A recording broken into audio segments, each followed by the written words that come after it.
بہت اچھی بات حضرت سیدنا ذوالنون مصری رضی اللہ تعالیٰ نے فرمائی. حضرت ذوالنون مصری فرماتے ہیں، بہت خوبصورت بات فرماتے ہیں بیٹا دوسرے کے نصیب کا کبھی تجھے نہیں مل سکتا، اور تیرے نصیب کا کبھی تجھ سے چھینا نہیں جا سکتا. ایک بزرگ فرماتے ہیں اگر تو ہواؤں میں اڑ کر بھی اس چیز کو حاصل کرنا چاہے جو تیرے نصیب میں نہیں ہے تو تو ہواؤں میں اڑ کر بھی حاصل نہیں کر سکتا، اور اللہ نے جو تیرے نصیب میں لکھ دیا ہے اگر تو غار میں بھی بیٹھ جائے تو اللہ تجھے وہاں بھی عطا فرما دے گا.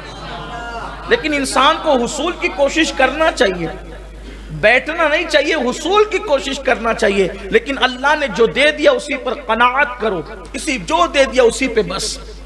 بلکہ اگر اس کو اپنی زبان میں کہوں تو یہ کہہ سکتے ہیں کہ جتنی چادر ہو اتنا ہی پیر پھیلاؤ. آج قناعت لوگوں سے نکلتی جا رہی ہے.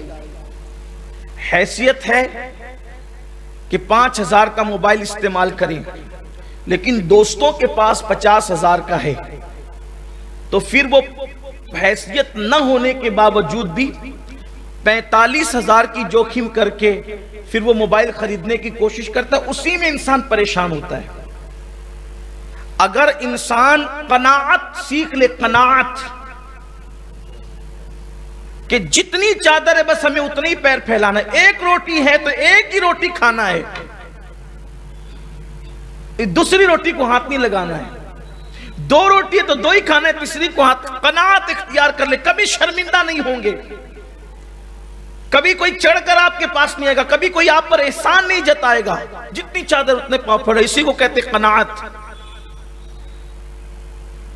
اور انسان اگر قناعت اختیار کر لے تو زندگی پرسکون ہوگی، وہ کسی کا احسان نہیں لے گا. اللہ تعالیٰ نے جتنا دیا اسی پر بس گزارا کرو، اسی پر گزارا کرو.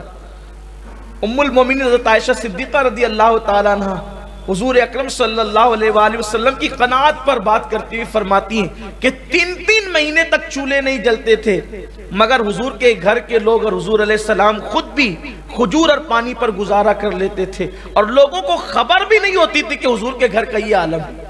اور امام اہل سنت سرکار علیہ السلام کی قناعت کا تذکرہ فرماتے ہیں اور یوں کہتے ہیں کہ کل جہاں ملک اور جو کی روٹی غذا، اس شکم کی قناعت پہ لاکھوں سلام. کبھی دوسرے کو دیکھ کر مت جیو، اپنے آپ کی حیثیت دیکھ کر جیو.